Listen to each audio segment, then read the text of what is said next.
જો ફાઇનલી કબૂતર કેટલા બધા આવી ગયા છે।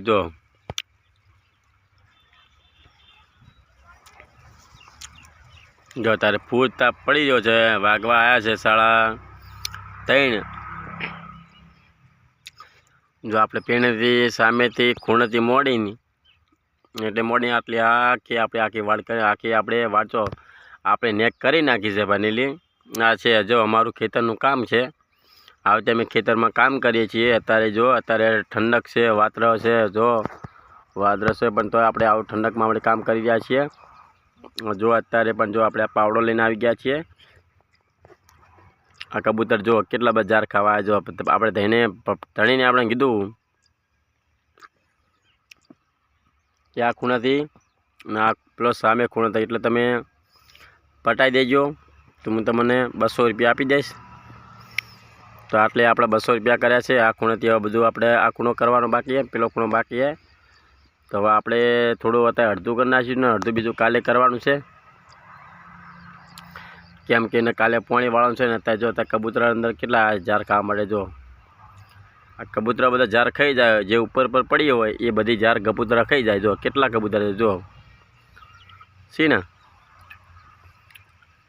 આટલે આખા ખેતરમાં કબૂતર જો। તો ફાઇનલી મને પણ તાપ ખૂબ વધારે લાગે। જો અત્યારે પલળી ગયો છું। હવે નાહવા જવું છે એટલે ખૂબ એટલો તાપ લાગે આમ પલળી જાય છે। આમ કહું લતર પતર થઈ ગયો। જો અત્યારે રેલા ઉતરી છે, તમને ના બતાવો હાથે બતાવું જુઓ તમને જો અત્યારે રેલા ઉતરી રહ્યા। જો કેટલો તાપ લાગે, જો આખો પલળી ગયો છું પણ હવે આપણે પણ નાહવા જવાનું છે। જો આખો હાથ પલળી ગયો પણ હવે આપણે નાહવા જઈએ છીએ। અને જો અમારા માથામાં અને આપણા કપાળમાં જુઓ આ જુઓ એટલે ગરમી ખૂબ વધારે પડી લાગે છે। જો તો આપણે અત્યારે આવી ગયા। જો આ બધા જે છે ને આ બધા કબૂતર આવી ગયા છે। જો આ બધા કબૂતર ખાવા માટે આવી ગયા છે। જો બધા કબૂતર ખૂબ વધારે ખાય છે। અત્યારે આપણે પણ ગરમી બહુ ખૂબ વધારે પડી છે અને ગરમી લાગે છે ખૂબ વધારે। આપણે રાખ્યું છે 200 રૂપિયામાં એટલે આપણે અત્યારે આ કામ કરીને આપણે એકદમ બીજું કામ કરવાનું છે। આ બધું જો આટલું વધવાનું છે, આપણે વધીને પછી આપણે બીજું કામ કરવાનું છે। એટલે આપણે ઝડપી કેમ પટાવાયા કે આટલું પટી જાય પછી આપણે બીજું આપણું કામ કરી શકીએ। જો અમારી ખેતરની મહેનત છે આડી આપણે જે ખેડૂત મહેનત કરતો હોય એને જ ખબર પડે કે કેટલા વાગે પાણી વળે છે, કેટલા વાગે પાણી નથી વળવાનું, કે કેટલા વાગે આપણે પાવાનું છે। એવું બધું જો આ બધું ખેડૂતને ખબર પડે। જો બધું ખેડૂત હોય એને બધી ખબર માહિતી હોય કે ખરા બપોરે મથવું જોઈએ કે ના મથવું જોઈએ। તો આપણે ખરા બપોરે આપણે નેક નાખી દીધી આખી પેણીથી લગભગ કેટલા 20 થી 25 ચારાની આપણે નેક નાખી। આ હતી આ દેખાય ને તમે 25 ચારા છે। આ તો આપણે આ પાવડો લઈને 25 ચારાની નેક નાખી। હવે આ તક ખૂણે તક લઈ જવાની છે સામે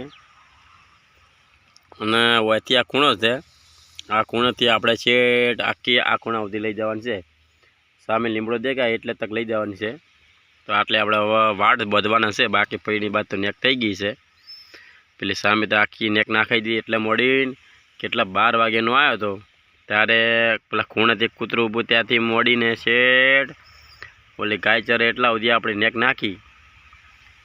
બસ એટલે આપણે નાખીએ। જો તો હવે આપણે તાપ ગરમી કેવી લાગે। જો રેલા ઉતરે છે ને, જો આ રેલા ઉતરે જો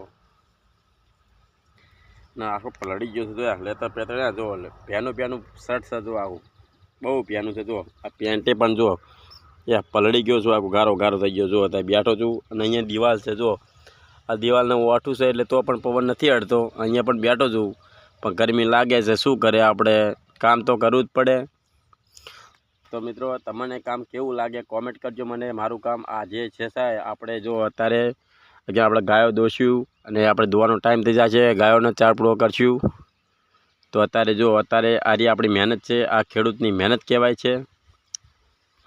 ખેડૂત ધારે તો કણમાંથી મણ કમાઈ શકે છે, તો પણ ખેડૂતને મહેનત કરવી જોઈએ।